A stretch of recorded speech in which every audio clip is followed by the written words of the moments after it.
Our next speaker is a true automation expert who brings a wealth of knowledge, experience, and passion to our industry. He has held a number of high-profile roles within the robotics and automation industry. In 2018, he was recognised as a manufacturing champion in the Elite Manufacturers Top 100 and is a published author, as well as making several television appearances, including on the BBC. I'm sure I speak on behalf of all humans and robots to say that we're incredibly honoured and excited to have with us today Mike Wilson, Chairman of BARA, the British Robotics and Automation Association, and Managing Director of KUKA Robotics UK. Please welcome to the stage our keynote speaker, Mike Wilson.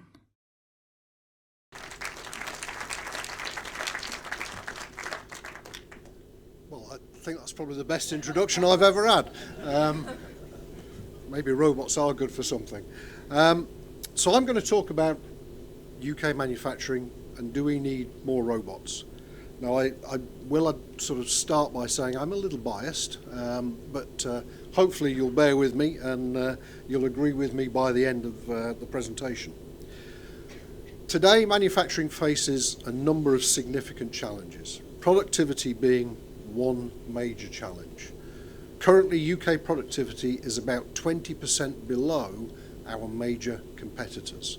The government has been in print to say that in the UK, it takes us 5 days to make something that in Germany or France, they can make in 4. That's a problem. To be competitive going forward, we need to address that productivity challenge. We all know we've got Brexit, maybe not, coming around the corner. I'm not going to spend any time on that one. But one of the things that's come out of the back of Brexit is a lack of labour. Manufacturing today is struggling to get the workforce it needs to make the things that it wants to make. We also have a skills shortage. We're not producing enough engineers through our education system.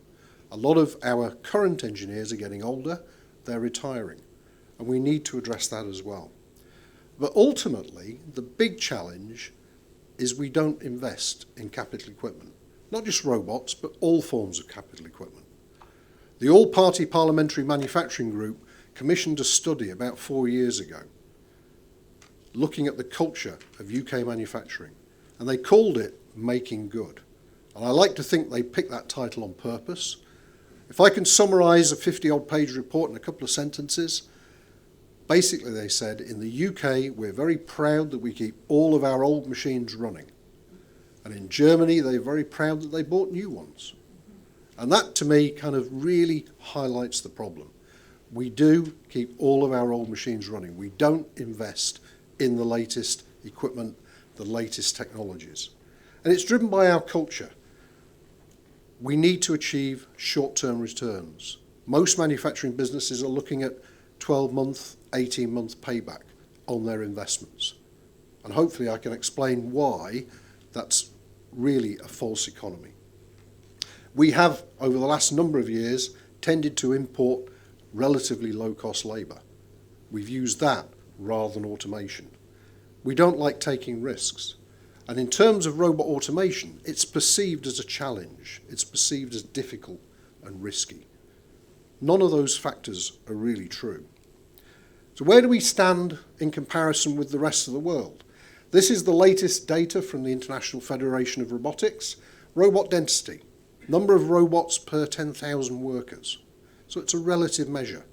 When you look through that chart, you'll see that the UK doesn't actually appear, which is a little embarrassing. We're supposed to be the 9th largest manufacturing nation in the world. We're actually 22nd in terms of our use of robots. And we're below the world average. We're now behind China, despite the fact that they've got millions and millions and millions of workers, and they started this journey a lot later than we did. The rest of the world is accelerating, and all we're doing really is standing still. We're falling further and further behind.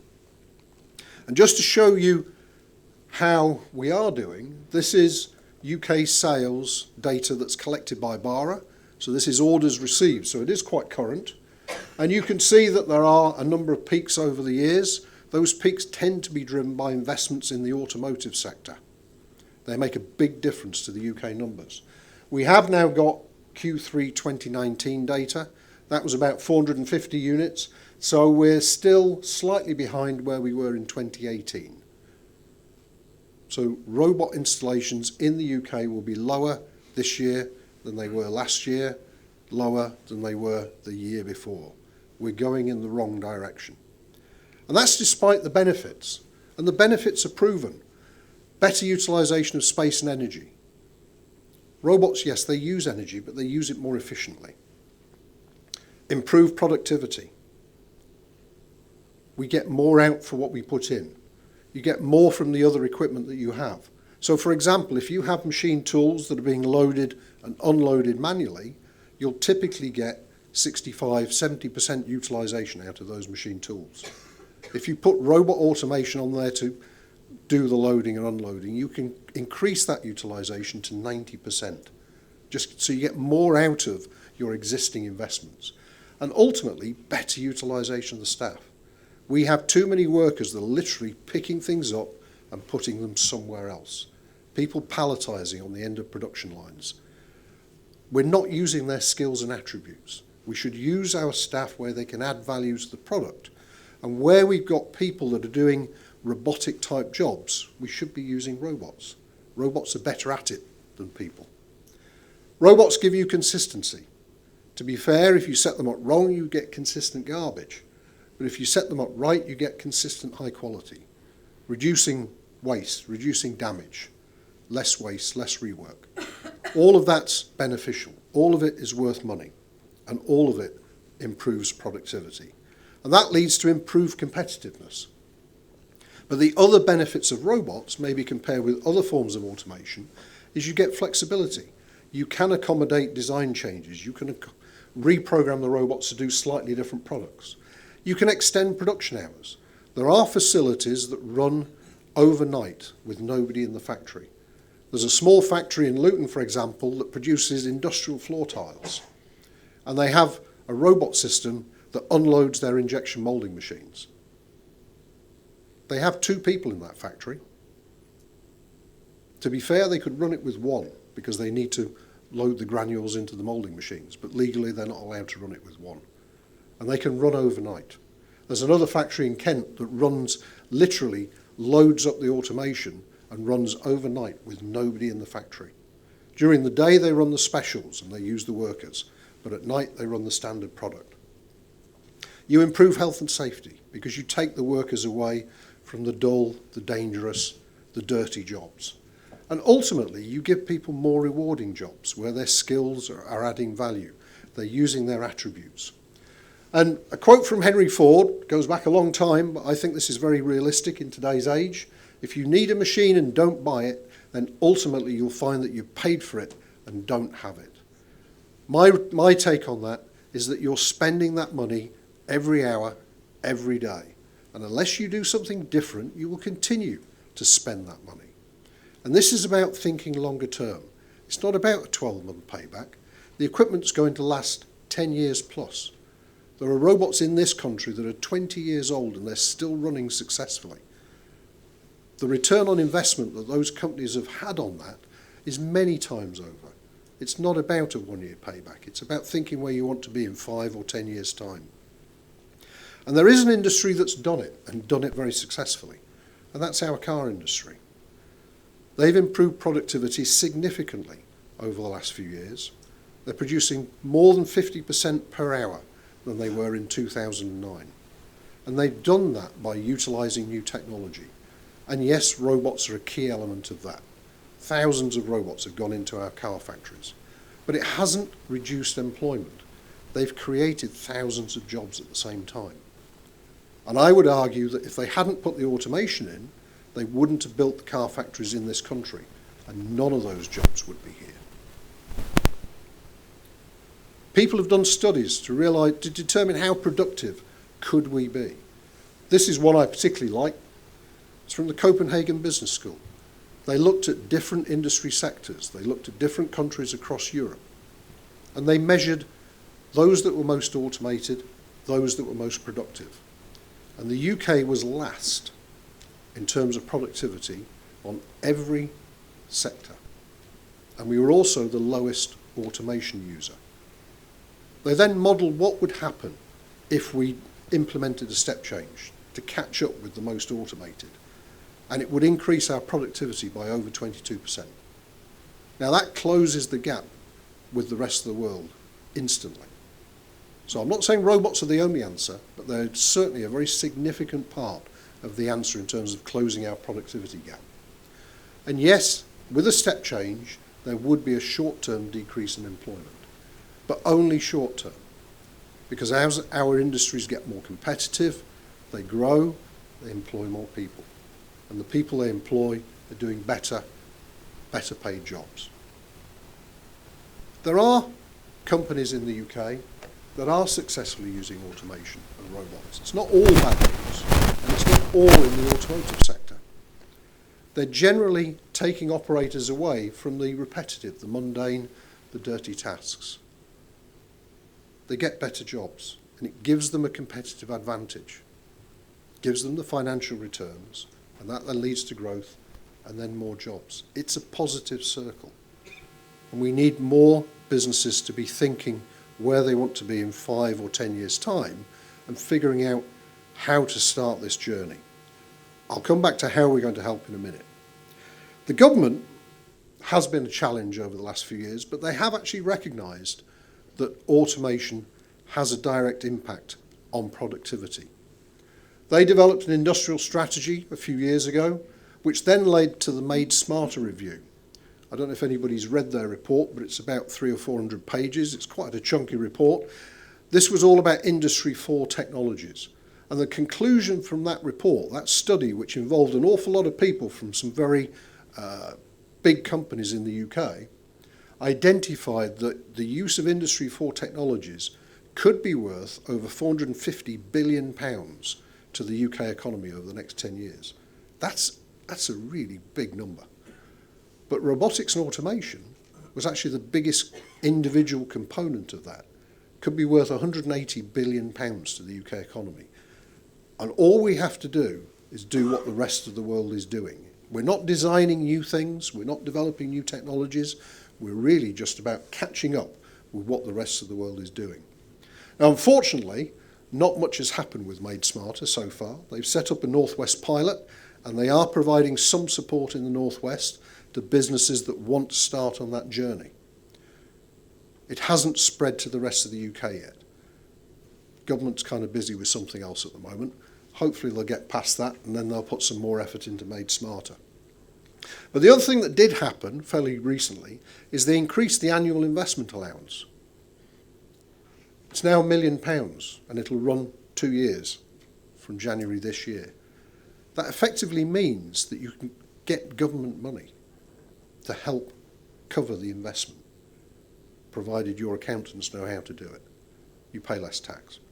So there's a benefit there, and I'm not sure how many people are taking this up, but there's opportunities there. You can get money from R&D tax credits to help in terms of the investments. So there are ways of getting government money to help fund some of these investments and maybe make the business case less risky. There are some challenges. We are seeing growing interest from new users, particularly as a consequence of Brexit. There's a labour shortage out there. So people are starting to think, how do we solve this labour problem? How can we automate? And they're starting to ask the questions. But there are challenges in that respect. We have quite a number of systems integrators in the UK who can provide the solutions that the businesses want. But the good integrators are already busy. And there are some integrators out there who are less good. And the challenge is understanding which is which. The new users generally don't have the knowledge and expertise to develop the right solutions, to come up with the concepts. So how do you, when you walk around the factory for the first time and say we need to use robots, how do you come up with the solution? Which application are you going to pick? And the key to that, in my mind, is find something that's relatively easy. Don't find the most difficult application, even if the return on investment is a bit longer. It's about recognising that there is a learning curve, so start with an easy application and move on from there. Most end users in general industry struggle to identify what their requirements are going to be. They kind of know, maybe they've got as far as identifying it's going to be a palletizing system, but how do you specify that? How do you write a scope of supply that you can then give to integrators to quote against? The automotive industry has been doing this for years. They know how to do it. But a lot of people haven't done this before and they don't know how to do it. But it's a key element of ensuring that you get what it is you want. Integrators don't understand your factory. They don't understand your operation. You need to be able to give them all the detail in terms of what's going to be required so that when they quote it to you, they've included for all of those elements. So you don't get any nasty surprises when the system is installed. There are issues around safety standards. A lot of people don't necessarily understand how to do risk assessments, particularly in relationship to collaborative robots. Collaborative robots are great, and they are safe. It's the application that's the key. If you put a knife, for example, in the end of a collaborative robot, it is no longer safe. It needs to be guarded.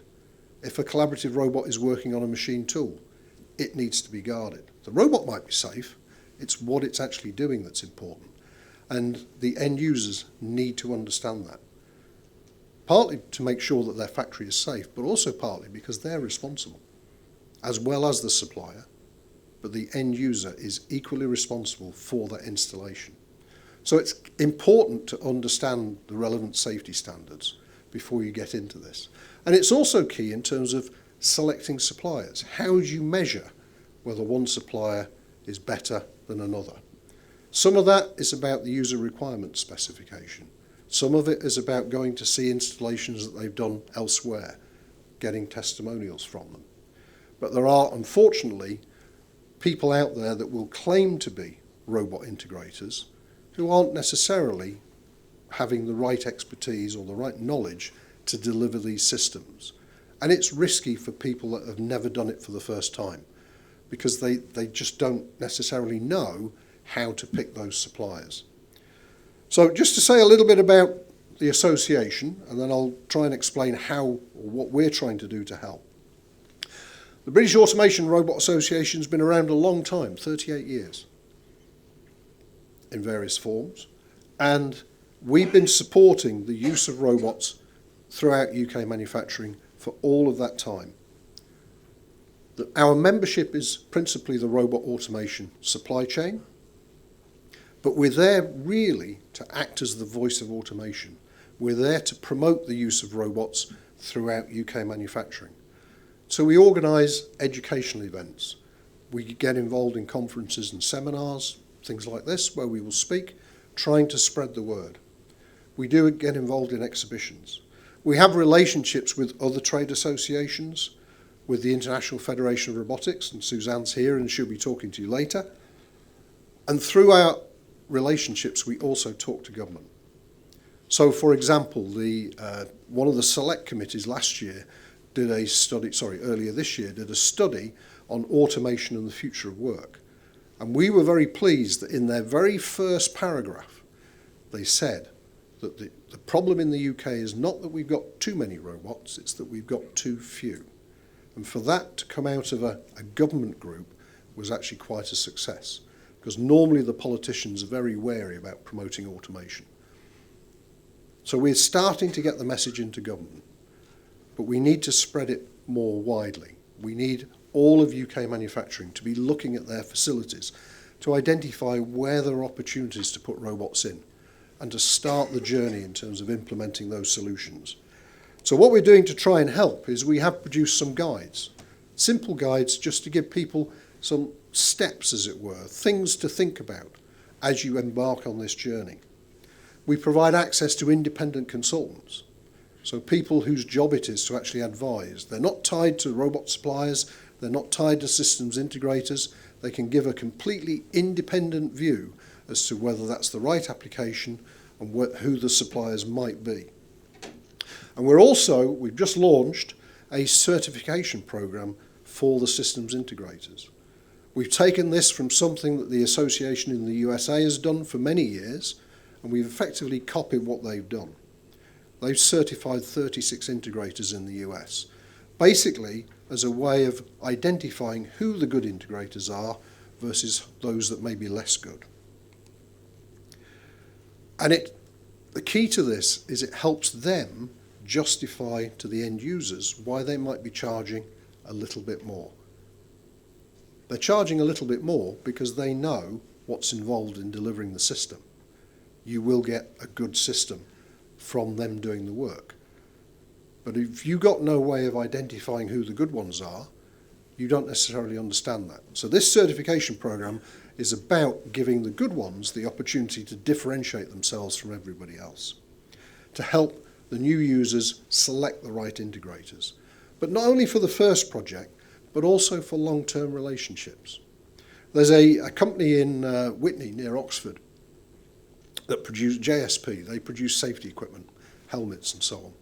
They put their first robot in, I don't know, it's probably about 12 years ago now. They've got about 50 robots in the facility, and they're only making safety helmets. Now, just to talk about jobs just for 1 minute, they still employ the same number of people as they did 12 years ago. Maybe not exactly the same people, but the same number of people. They've got much more skilled people. The reason they employ the same number of people is that they've expanded. They've grown as a result of their improved productivity. But the key thing to me is they started on relatively simple applications, just unloading moulding machines. They've now got a fully automated system that makes the entire safety helmet, including the strapping on the inside, assembling the whole thing. It's quite a complex system, but they've been through the journey of learning how to do that, and they've done all of that with one systems integrator. They've learnt together. And things were not perfect all of the time.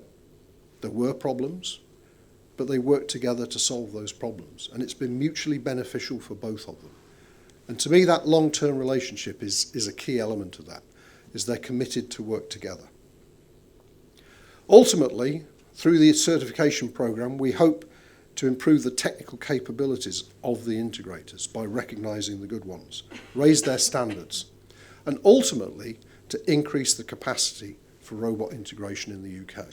Because one of the problems we do potentially face is if everybody suddenly decided that they wanted to put robots in, there aren't enough good systems integrators out there to deliver that. So we need to be able to develop the capabilities. And overall, the more successes we get, success will then breed more success. And the market for robots will grow in the UK. So in conclusion, I think, I hope you all agree, UK manufacturing must be competitive. We really do need UK manufacturing to be successful. It's a very key element of our economy. And to be successful, we have to invest in automation. And we need flexibility. And therefore we need robot solutions. Ultimately, it's about working smarter, not harder. Give the staff the tools they need to do their jobs efficiently. Don't having them picking things up, moving them around. Keep them employed on tasks where they can add value. This quote here, sweat the assets, not the people, actually came from a bank manager. It was a small aerospace company, and the owner had kind of plateaued. He couldn't figure out how to make his business bigger. And his bank manager said to him, sweat the assets, not the people. Invest in the equipment. Give the staff the tools, and you will grow. And he did grow. It did work. So I would just recommend to everybody, please, walk around your factories, look for opportunities, talk to people about how you might implement robot solutions. And if you need help, BARA is here to help. Thank you very much.